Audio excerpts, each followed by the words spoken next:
before the sun goes down, I want to show you how I make my life simpler. So I hope it will help you. When I have a class coming up, I like to use freezer paper as my palette paper.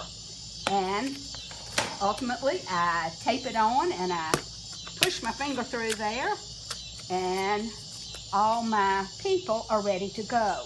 Now at home, I will sometimes do 2 or 3 pallets at a time so that I save myself time and they're ready to go and I don't have to stop and do this. And what makes things, to me, really simple. I may have mentioned to you, you may have heard me say before, that on paper towel rolls, these foil rolls and so forth, there's a tab. And if you will stick your finger in there, it will help hold the roll. And what I do to save myself time, and this is really important, with the freezer paper, you want to make sure that the waxy side is up. It is very similar to palette paper. But if you use the back side, it is going to absorb the oil, if it's oil paint that you're putting on, or it's going to absorb the moisture if it's acrylic. So you want the waxy side up. If you are right-handed, like so, we paint with our right hand and we hold our palette with the left. If you're left-handed, vice versa. Duh. Okay, so I put, because most of my people are right-handed, but I will do a couple of left-handed ones just in case. So I want to make sure this side is up. And I have torn off, in this case, 4 pieces of the freezer paper. And I'm going to draw around here like so. Da, da, da, da, da. Even with the holes in the table, it doesn't matter. And that hole doesn't matter either, because I'm just going to stick my finger through it. So put that aside.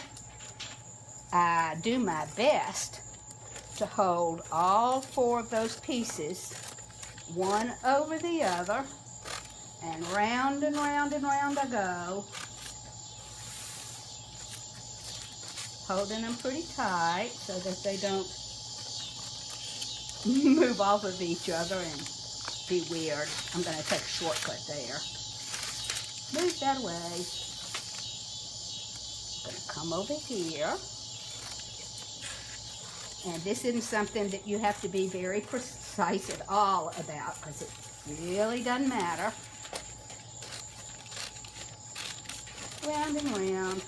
I'm going to cut the excess away. Goodbye. Come over here.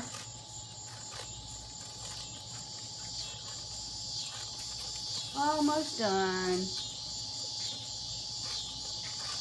It was a really hot day here today, and I waited until now to talk to you because it was so hot and I knew the sun would be bearing down on our white, because you know it reflects off.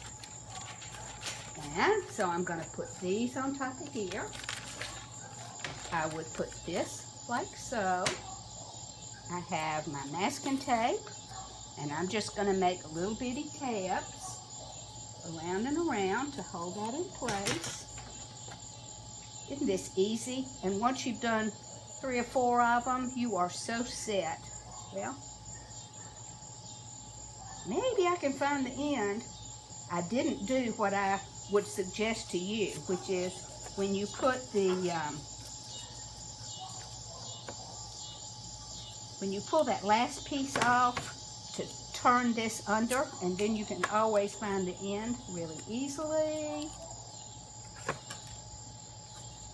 Well, this is old tape, and you can see that it doesn't really want to hold this, so I'll probably add some more from a newer, fresher roll.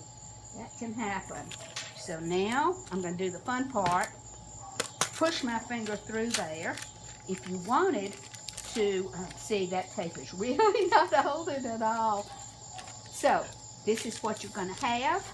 And if you had good tape, you would be able to hold it up like this. and put your paints around here. You know, it's a good idea to put your paint sort of in the same order, like warm to cool, or whatever makes you happy, maybe vice versa. But if you kind of put them in the same general order, then it's like learning to type. You just go right back to that same place. So anyway, this is the way I save a lot of time. I hope it helps you, and have a great night. Bye.